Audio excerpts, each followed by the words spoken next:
My fiancée said, "Your best man is too ugly for my wedding photos. Replace him." I said, "You're right, I'll handle it." Then I replaced her instead. When she showed up for the rehearsal dinner and saw who was sitting in her seat, original post I, 32 male, thought I was marrying the love of my life. Victoria, 29, and I had been together for 4 years, engaged for 8 months. Wedding planned for next month.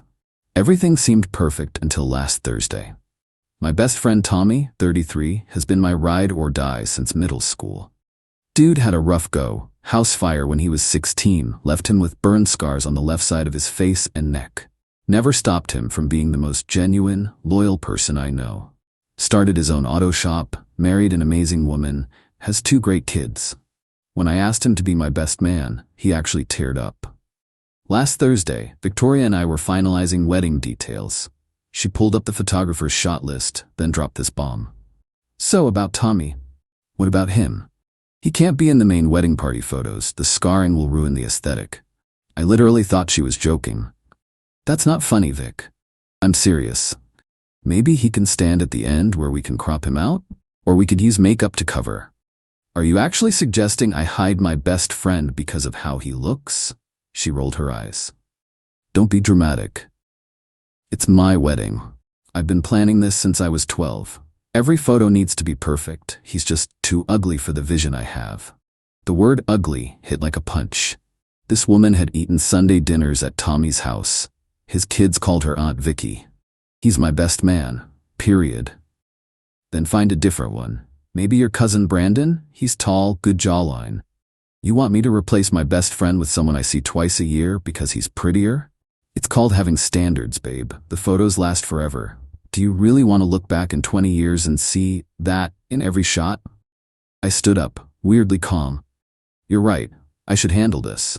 She smiled, kissed my cheek. "I knew you'd understand. We can tell Tommy he's needed for something else important, like managing the guest book." I nodded.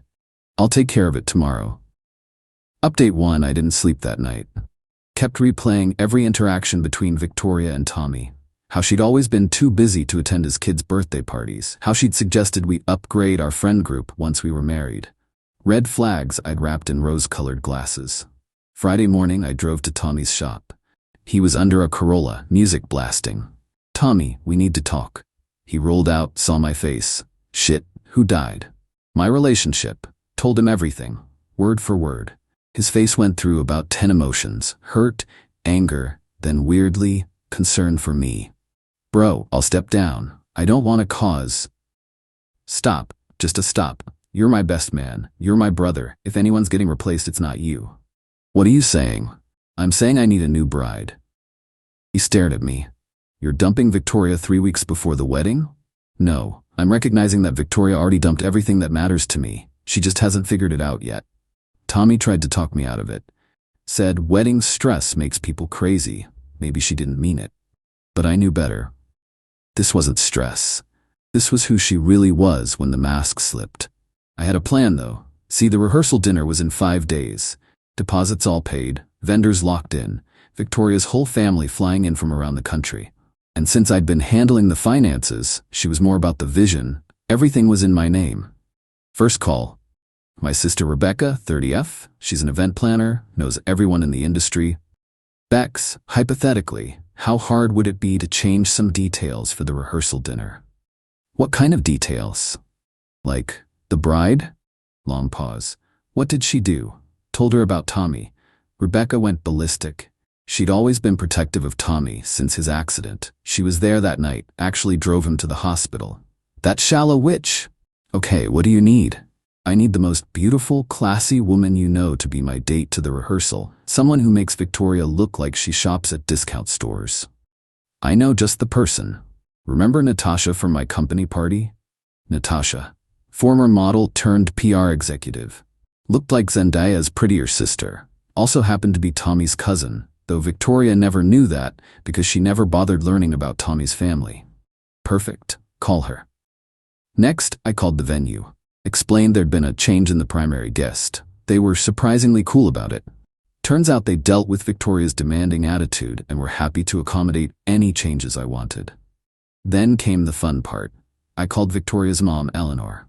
"Hi, Eleanor. Just confirming you're still flying in Tuesday for the rehearsal? Of course, I'm so excited. Victoria showed me the photos of her dress. Stunning. Great, just wanted to make sure. See you at 7 p.m. sharp at the venue. Will Tommy be there? Victoria mentioned something about adjusting the wedding party. Oh, Tommy will definitely be there, front and center. Update 2. The next few days were surreal. Victoria was in full wedding mode, constantly showing me Pinterest boards and flower arrangements. I smiled, nodded, agreed with everything. You were right about the photos, I said Sunday night. They should be perfect. She beamed. I knew you'd come around. Did you talk to Tommy? I handled it. And Brandon agreed to step in? Everything's sorted. Monday, I met with my lawyer, canceled all the wedding vendors in my name, lost some deposits, but most were understanding given the circumstances. The photographer even refunded me in full after I explained why we were canceling. Turns out his brother has facial scarring from an IED in Afghanistan. He was disgusted. The venue for the actual wedding? Canceled. The honeymoon flights and resort? Canceled and partially refunded. The only thing I kept was the rehearsal dinner. That was going to be my farewell gift to Victoria, a very public lesson in consequences. Tuesday afternoon, Victoria left to get her nails done with her bridesmaids. I packed everything I owned and moved it to my brother's place. Left her stuff exactly where it was, but took everything that was mine. Even the good coffee maker, that was definitely mine. Tommy came by to help. You sure about this? Never been more sure of anything. This is going to be brutal. Yeah, for her. At 6:30 p.m. I put on my best suit, the one Victoria always said made me look like leading man material. Tommy picked me up, dressed sharp as always. We swung by to get Natasha, who looked absolutely stunning in a deep blue dress. You sure you're okay with this? I asked her. Are you kidding? Victoria once told me I was pretty for someone who used to model. This is karma, delivered first class. We arrived at the venue at 6:45. The staff greeted me warmly, and I noticed they'd followed my updated instructions perfectly. The place cards had been adjusted, the seating chart reorganized. Victoria's name was nowhere to be found, but there was a Natasha Williams card at the bride's seat. Guests started arriving. My family all knew what was happening. I'd called them Monday night. They were there for support, and honestly, probably for the show. Victoria's family was clueless, mingling and taking photos. At 7:10, I saw Victoria's car pull up through the window. She was laughing with her sister, touching up her lipstick in the mirror. She walked in wearing the white cocktail dress she'd bought specifically for tonight. Bridal, but not too bridal, she'd said. She saw me first, started walking over with a huge smile. Then she saw Tommy, standing right next to me at what would be the head table. Her smile wavered slightly. Then she saw Natasha, seated in her spot, wearing the corsage meant for the bride. The color drained from her face. What is she doing here? Oh, Natasha? She's my date. We're celebrating my freedom tonight. You're what? Where's my seat? You don't have one. This is a family and friends event. You're neither. Her mom approached, confused. Victoria, why are you standing there? Come sit. Wait, who's that in your chair? Mom, something's wrong. I stood up, tapped my glass. The room went quiet. Good evening, everyone. Thank you for coming to what was supposed to be our rehearsal dinner. There's been a change of plans. There will be no wedding. I've recently discovered that Victoria and I have fundamentally different values. She believes that physical appearance determines someone's worth. Specifically, she demanded I replace my best man, Tommy, here, because his burn scars would ruin her perfect wedding photos. Gasps around the room. Tommy's wife, Lauren, actually stood up like she was ready to throw hands. So, I continued, I've decided to replace someone from the wedding party after all. Just not Tommy. Victoria, you're dismissed from my life. Your things will be available for pickup tomorrow between 9 a.m. and noon. Bring a truck. Update 3. The explosion was immediate and spectacular. Victoria's face went from white to red to purple in about 3 seconds. You can't do this. Already did. Weddings canceled. Venue, vendors, honeymoon, all gone. We have contracts, deposits. All in my name, all canceled yesterday. Her sister Olivia jumped up. This is insane. You're humiliating her over a tiny misunderstanding. Calling my best friend too ugly for photos isn't a misunderstanding. It's showing me exactly who she is. Eleanor was in tears. Victoria, what is he talking about? You didn't actually say that about Tommy. Victoria spun around. Mom, it's not like that. I just wanted nice photos. Every bride deserves perfect photos.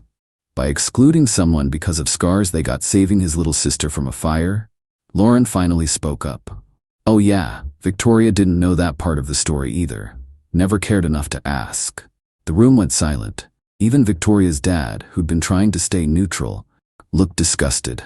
You told me Tommy was in a car accident, Eleanor said slowly. Same difference, Victoria snapped. The point is you're shallow, I interrupted, and cruel, and I'm grateful you showed me before we got married. Victoria turned back to me, tears starting, but not sad tears, angry tears. You think you can just embarrass me like this? I'll sue you. You'll have to pay for everything. Sue me for what? Breaking up with you? Good luck with that. This is defamation. I'll ruin you. Natasha finally spoke up, voice smooth as silk. Actually, defamation requires false statements. Everyone here heard exactly what you said about Tommy. That's just truth. Victoria noticed her properly for the first time. Who even are you? Some escort he hired? I'm Tommy's cousin. You know, the ugly best man? Guess shallow runs in your family's opinion of ours. That's when Victoria lost it completely. Started screaming about how I was a pathetic loser, how she'd settled for me, how she could do so much better. Her parents tried to calm her down, but she was in full meltdown mode. You think you're better than me? You're nobody. I made you better. I fixed your stupid style, made you presentable. Without me, you're just some mediocre guy with an ugly best friend. And there it is, I said calmly. The real Victoria. Thank you for proving my point. Security showed up then. Yeah, I'd warned the venue this might happen. As they escorted Victoria and her family out, she kept screaming threats. Her mom looked mortified. Her dad wouldn't even make eye contact with her. The rest of us had a great dinner. My family, Tommy's family, are real friends. Natasha was the perfect date. Charming, funny, and she kept making jokes about how she was available for any future revenge dinners I might need. Update 4. The next 3 days were absolutely unhinged. Victoria showed up Wednesday at 8 a.m. with a U-Haul and her entire family. I wasn't there, stayed at my brother's specifically to avoid this. But my neighbor, Mrs. Rodriguez, 70 years old, takes no shit, filmed everything on her phone. Victoria tried to take everything. The TV, mine. The couch, mine. The kitchen appliances, mostly mine. When she couldn't get into the apartment, I'd already cleared it with the landlord to change the locks. She started screaming that I was stealing from her. Mrs. Rodriguez called the cops. When they arrived, Victoria claimed she lived there and I'd illegally evicted her. Except her name wasn't on the lease. She had no mail there. Her ID showed a different address. The cops told her she could only take what she could prove was hers, which was her clothes, her makeup, some decorative pillows, and the Peloton her dad bought her, all of which I'd already boxed up and left with the building manager. But the real circus started Thursday. Victoria went on social media with her version of events. According to her post, I'd been emotionally abusive for months. I was jealous of her success. She's a part-time influencer with 3K followers. I'd trapped her into a relationship, then humiliated her. I was obviously gay and using Tommy as a cover. Yeah, she went there. She was starting a GoFundMe for emotional trauma therapy. The post got maybe 30 likes, mostly from her echo chamber friends. Then Tommy's wife Lauren commented with screenshots. Screenshots of Victoria's texts from months ago. Tommy gives me the creeps. Does he have to come to everything? Can't we just do couples things without the burn victim? I'm not shallow, but he makes every photo look like a medical documentary. Victoria deleted the post within an hour. But the internet is forever, and Lauren had already shared it to the local wedding shaming group. It went mini viral. The wedding photographer who'd refunded me even commented, I've photographed hundreds of weddings. The ugliest thing I've ever seen is a bride who thinks scars determine someone's worth. Friday morning, I got a call from Victoria's dad, Richard. Nathan, I'm sorry. We didn't raise her to be like this. I appreciate that, Richard. I need you to know we're not paying for any lawyer if she tries to sue you. This is on her. Thank you. Also, Tommy saved his sister? Yeah, when he was 16, ran back into a burning house. His sister was 8. Long pause. Jesus Christ. And she called him, I'm so sorry. The grand finale came Saturday. Victoria showed up at my brother's house with her new boyfriend, some guy named Chase she'd apparently been talking to for months. Interesting timeline there. She wanted to show me she'd upgraded. Chase looked like a budget Chris Hemsworth if Chris Hemsworth skipped leg day and had the personality of white bread. He tried to act tough, chest puffed out. So you're the loser who fumbled Victoria? I'm the guy who dodged a bullet. Yeah. She told me what you did. Pretty pathetic, bro. What's pathetic is being the rebound guy for someone who just got publicly dumped for being shallow. Whatever, she's with a real man now. Tommy chose that moment to pull up, all 6'3" of him, built like a linebacker from years of manual labor. Chase took one look at him and suddenly remembered he had somewhere to be. Victoria was left standing there, her upgrade speeding away in his leased BMW. This isn't over, she screamed. You ruined my life. No, Victoria, you ruined your own life when you decided my best friend's appearance was more important than his character. Or mine, or yours. Final update. It's been 3 months now. The dust has settled, and here's where everyone ended up. Victoria tried to sue me for breach of promise and emotional distress. Her lawyer dropped the case when he realized there was no legal grounds and she couldn't pay his retainer. She then tried to claim I'd stolen her grandmother's ring. I never gave her a family ring.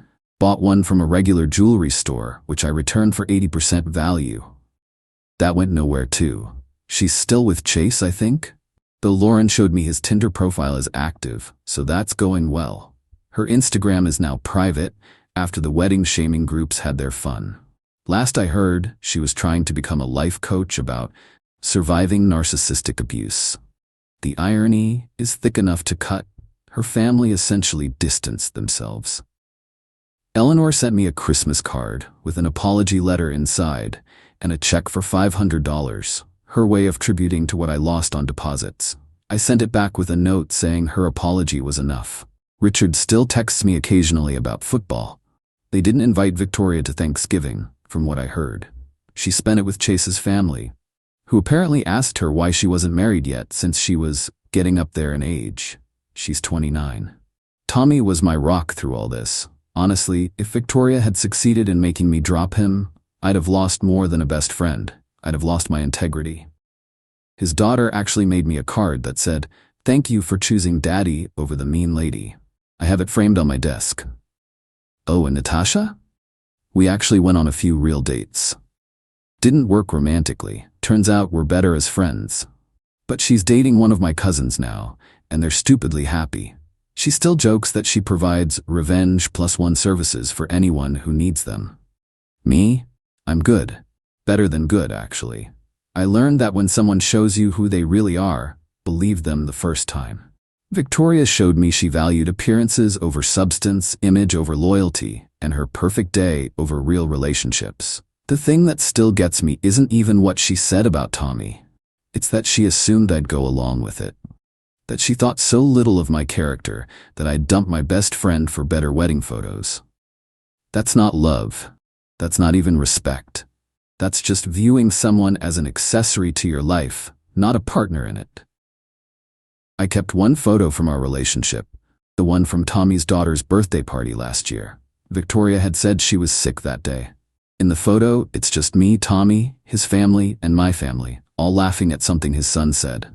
Everyone who actually matters to me is in that picture. And looking at it now, I realize Victoria was never supposed to be in it anyway. She'd edited herself out of the important moments long before I made it official. Some of Victoria's flying monkeys still occasionally try to start shit, sliding into my DMs about how I ruined a good woman or how I'm probably gay anyway. I just block and move on. The people who matter know the truth. The people who don't matter. Tommy asked me last week if I regret doing it so publicly. If maybe I should have just called off the wedding privately, let her save face. I thought about it for maybe 2 seconds. Nah, she tried to make me feel guilty for defending you. She wanted to hide you like some shameful secret. The only shameful thing was her, and I just made sure everyone could see it. Love you too, bro. Don't make it weird. But yeah, I love that scarred, loyal, beautiful bastard. And any woman who can't see his worth doesn't deserve to be in either of our lives. The wedding would have cost about $30K all told. Losing a few grand in deposits was worth every penny to find out who Victoria really was. Consider it the best investment I ever made. I paid a small price to avoid a lifetime of shallow misery with someone who thought love came with aesthetic requirements. Word of advice: when someone tells you to remove a good person from your life because they don't fit the image, remove the person making the demand instead. Your real friends will still be there. The fake ones? Well, they'll show themselves out when they realize you value character over cameras. Oh, and Victoria's perfect wedding vision? Her sister Olivia got married last month. Guess who she didn't invite? Apparently, even family has limits when you publicly demonstrate that you're garbage wrapped in a pretty bow. Karma's not always instant, but damn if it isn't thorough.